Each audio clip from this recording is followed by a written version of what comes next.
Bismillahirrahmanirrahim. Partimizin iç ve dış gelişmelere dair açıklamalarını, değerlendirmelerini sizinle paylaşmak için buradayız. İlginiz için teşekkür ediyorum. Polonez işçilerinin mağduriyetiyle başlamak istiyoruz. Malum Polonez et fabrikasında çalışan işçilerin sendikal haklarını kullanmaları nedeniyle işten çıkarılmaları ve kötü çalışma şartlarına karşı başlattıkları eylem şu an içinde devam ediyor. Günlerden beri devam eden bir eylem. Fabrikada çalışan 146 işçinin işten çıkarıldığı sizce de malum. İşçiler düşük ücretler, aşırı mesai, ağır iş yükü ve baskılarla karşı karşıya kaldıklarını belirterek anayasal sendikal haklarını kullanmak istediklerini, ancak bu taleplerine işten çıkarma yoluyla karşılık verildiğini ifade ettiler. 146 işçinin işten çıkarılması yalnızca Polonez et fabrikasında değil, genel olarak Türkiye'deki sanayi sektöründe işçi haklarının nedenli, kırılgan ve korumasız olduğunu bir kez daha ortaya çıkarmış oldu. Hüdapar olarak Polonez et fabrikası işçilerinin haklı mücadelelerini desteklediğimizi sizin vesilenizle ifade etmek istiyoruz. Çalışanların anayasal bir hak olarak sendikal örgütlenme girişimlerinin işten çıkarmalarla engellenmesi kabul edilemez bir durumdur. Kadın işçiler dahil herkese haftanın 7 günü çalışmayı dayatmak ve maaş adaletsizlikleri gibi iddialar durumun vahametini ortaya koyması açısından önemlidir. İşçilerin düşük ücretler, ağır çalışma şartları ve eşitsizliklere karşı seslerini yükseltmesi hem insan onurunun hem de adaletin gereğidir. Onların yanında olduğumuzu bir kez daha ifade etmek istiyoruz. Yetkililerin onların seslerini dinlemesi ve mağduriyetlerini gidermesi noktasında gereğini yapmalarını temenni ediyoruz. Değerli arkadaşlar, kumar ve milli piyango ile alakalı da bir izahımız olacak. Devlet eliyle düzenlenen ve özellikle yılbaşı döneminde öne çıkan Milli Piyango adı altındaki kumar organizasyonu toplumu ifsat eden bir boyuta ulaşmış. Söz konusu kumar organizasyonunun milli adıyla anılması ise hakikaten kumarı normalleştiren ve fıtratımız, ahlakımız, inancımız açısından kabul edilemez bir durumdur. Devletin bireyleri ve toplumu kumardan koruma yükümlülüğüne rağmen piyango gibi kumar organizasyonlarını yasal hale getirip teşvik etmesi, televizyon ve internet platformlarında piyango reklamlarının hiçbir kısıtlamaya tabi tutulmadan yapılması, kumarı açık bir şekilde teşvik etmek, yaygınlaştırmak ve toplumsal bir tehlikeye dönüştürmek şeklinde bir pozisyon durumuna getirmiştir. Şeytan işi pislik olarak malum akidemize göre kumar bu şekilde tarif ediliyor. Şeytan işi pisliklerden biri olan bu melanet, bu kumar şans oyunları şeklinde isimlendirilerek masumlaştırılmakta, bireyleri çalışmak ve üretmek yerine kolay yoldan zengin olma hayaline yönlendirmektedir. Emek ve azimle başarı elde etme kültürünü zayıflatmakta ve toplumun özellikle bu yönde kısa yoldan zengin olma heveslisi olan insanlarımızı da manipüle ederek bir tezgaha, bir tongaya düşürmektedir. Değerli arkadaşlar, toplumda şansa dayalı bir zenginlik anlayışının yerleşmesi sosyal ve ekonomik açıdan son derece yıkıcı sonuçlar doğurmaktadır. Adı veya sıfatı ne olursa olsun yasallık kisvesine büründürülerek kumarın teşvik edilmesi asla kabul edilemez bir durum. Devlet kumarı teşvik etmekten bir an önce vazgeçmeli, kumarı milli olmaktan çıkarmalı ve şeytan işi birer pislik olan kumarın her türlüsünü bir an önce yasaklamalıdır. Bunun yasalı, yasal olmayanı yoktur. Bunun vergisi ödenmiş olanı, vergisi ödenmemiş olanı yoktur. Yasallık ve normalleştirme noktasında vergisinin verilmemesinin de bir ölçü olarak kabul edilmesi asla kabul edilen bir durum değildir. Kumarın her türlüsü haramdır, ifsat edicidir ve topluma çok ağır zararlar vermektedir. Değerli basın mensupları, gençlerimizi ve çocuklarımızı desteklemek anlamında var olan evlilik kredileri noktasında da bir beyanımız olacak. Ülkemizde gençlerin yuva kuramama sorunu ekonomik sıkıntıların derinleşmesiyle daha da büyümektedir.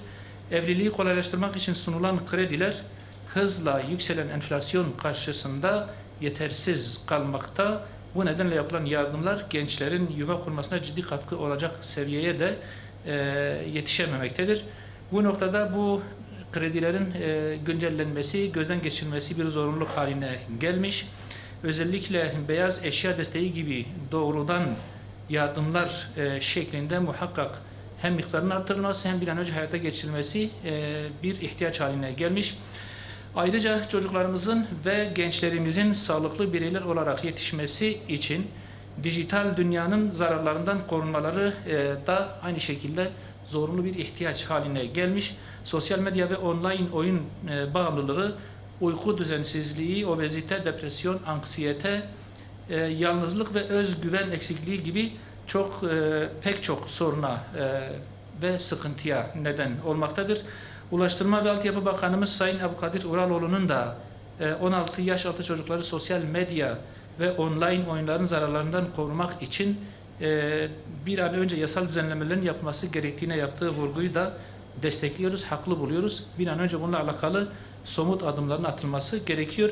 Çocukların mental ve fiziksel gelişim süreçleri tamamlanmadığı için dijital dünyayla kontrolsüz temas halinde olmaları onları tehlikelere açık ve savunmasız bırakmaktadır. Bu bağlamda sosyal medyanın olumsuz etkilerini engelleyecek bir denetim mekanizması oluşturulmalı, zararlı içerikler tespit edilerek erişimi engellenmeli ve gerekli cezai işlemler de muhakkak etkin bir şekilde, caydırıcı bir şekilde uygulanmalıdır. Değerli basın mensubu arkadaşlarımız, engelli öğretmenler ile alakalı da bir gündemimiz var. Bakanlığa bağlı resmi kurumlarda çalışan engelli öğretmen sayısı bugün itibariyle 11.000 kişiyi aşmış durumdadır. Nisan 2023'te yapılan en son atamayla 4.300 engelli öğretmen de ayrıca kadro sahibi olmuştu. Depremin de etkisiyle ülkedeki engelli sayısı malum ciddi bir şekilde artmış. 2024 KPSS'ye giren yaklaşık 2500 engelli öğretmen adayı da atama beklentisi içerisine girmiştir. 28 Nisan 2024'te yapılan KPSS'nin sonuçları Mayıs ayında açıklandı ve engelli öğretmenler için sıralama belirlendi. Engelli öğretmen adayları 3 Aralık Dünya Engelliler Günü'nde atamayı beklerken maalesef beklentileri henüz gerçekleşmiş değildir. Ağırlaşan ekonomik şartlar göz önünde bulundurularak atamalar daha fazla geciktirilmeden yapılmalı. Beklenti içinde olan adaylar ve ailelerinin mağduriyetleri bir an önce giderilmeli ve bu engelli vatandaşlarımız, engelli eğitimcilerimiz de istihdam edilmelidir. Değerli basın mensubu arkadaşlarım, üniversitelerimize dair yüksek öğretime dair de birkaç hususu ifade etmek istiyorum. Ülkemizde 208 üniversitede okuyan öğrenci sayısı yaklaşık 7 milyon kişidir. Bu öğrencilerin yaklaşık 3 milyonu uzaktan ve açık öğretim programlarında bir şekilde okumaktadır.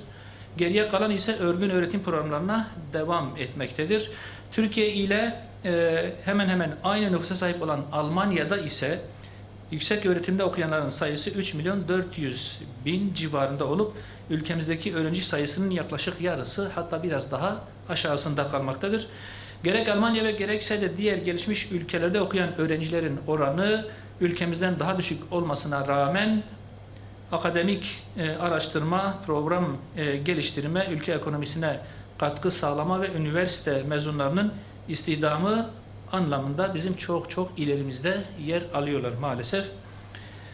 Ülkemizde her yıl 1 milyon civarında yüksek öğretim kurumlarından mezun olan öğrenciler sadece diplomalarını alarak işsizler ordusuna dahil olmaktadır.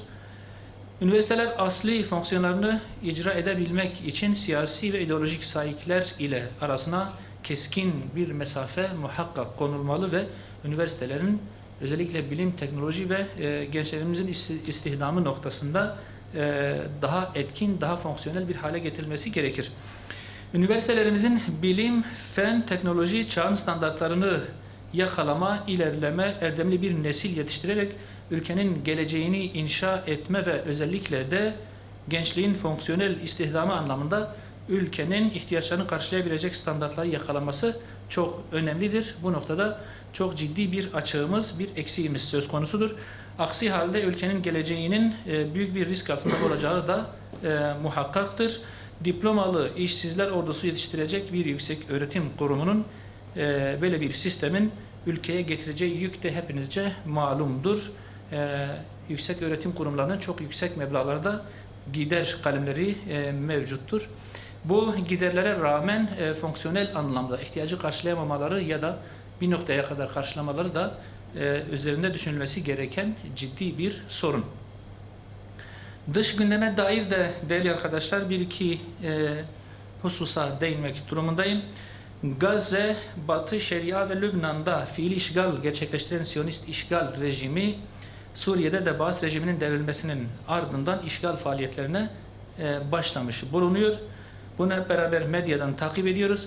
1974 kuvvetlerin ayrıştırılması anlaşmasının çöktüğünü ilan eden Siyonist Netanyahu, Golan Tepelerinin sonsuza kadar İsrail'in ayrılmaz bir parçası olacağı açıklamasını dünyanın gözünün içine baka baka yapmıştır. On binlerce kadın ve çocuğun kanının aktığı Gazze'de soykırıma rağmen İslam dünyası ve uluslararası kuruluşların sessiz kalması, bugün işgal rejiminin Suriye'ye kadar giren tanklarına adeta yakıt olmuş, onları teşvik etmiş, yol vermiştir. Gazze'de bir yılı aşkındır devam eden soykırımı durduramayan, işgal rejimine caydırıcı bir yaptırım uygulayamayan Birleşmiş Milletler, bugün işgal rejiminin çöktüğünü ilan ettiği anlaşmaya karşı herhangi somut bir adım atabilecek mi? Bunu hep beraber takip edeceğiz. Hiçbir caydırıcılığı kalmayan uluslararası kuruluşlar ya kendilerini feshetmeli ya da revize etmeli ve dünya barışı noktasında daha etkin bir noktaya gelebilmeleri sağlanmalıdır.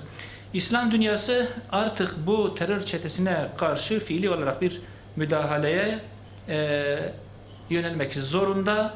Bunu gündemine almak durumundadır. İşgalcilerin tankları Gazze'den, Suriye'den, Lübnan'dan gerekirse askeri müdahaleyle çıkarılmalıdır. Aksi halde işgalcilerin durdurulması mümkün olmayacak bir noktaya geleceklerdir. Suriye nasıl ki bugün fiili işgal noktasında tehdit altında ise yarın öbür gün diğer bütün komşu ülkeler de böyle bir tehlike, böyle bir tehdit ile karşı karşıya kalacaktır. Somali ve Etiyopya arasındaki soruna da bu vesileyle değinmek istiyorum. Değerli basın mensubu arkadaşlarım, Somali ile Etiyopya arasında yaklaşık bir yıldır devam eden ve çatışma riski arz eden gerilimi Türkiye'nin arabuluculuğunda sona erdiren Ankara Antlaşması geçtiğimiz günlerde malum imzalandı. İki ülke arasında Somaliland ile başlayan ve Puntland eyaleti ile büyüyen krizde başta işgal rejimi olmak üzere bazı bölge ülkelerinin aktif rol aldığı da hepimizce malum, orayı kaşındıran, orada iç kaosu derinleştiren birçok dış aktör söz konusudur. Türkiye'nin Ankara Uzlaşması'yla Afrika boynuzunda barış ve istikrarı hedefleyen ve çatışmacı politikaları ve güçleri devre dışı bırakan hamlesi çok önemlidir. Çatışma ve istikrarsızlıklardan güç alan emperyalist güçlere karşı komşu ülkelerinin diplomasi ve uzlaşı politikası sürdürülmelidir. Türkiye istikrarsızlığın merkezi haline getirilmeye çalışılan Afrika'da ve tüm İslam coğrafyalarında uzlaşının merkezi olma rolünü üstlenmeye devam etmeli. Bu noktada dünya barışına somut, ciddi katkılar yapmayı da sürdürmelidir.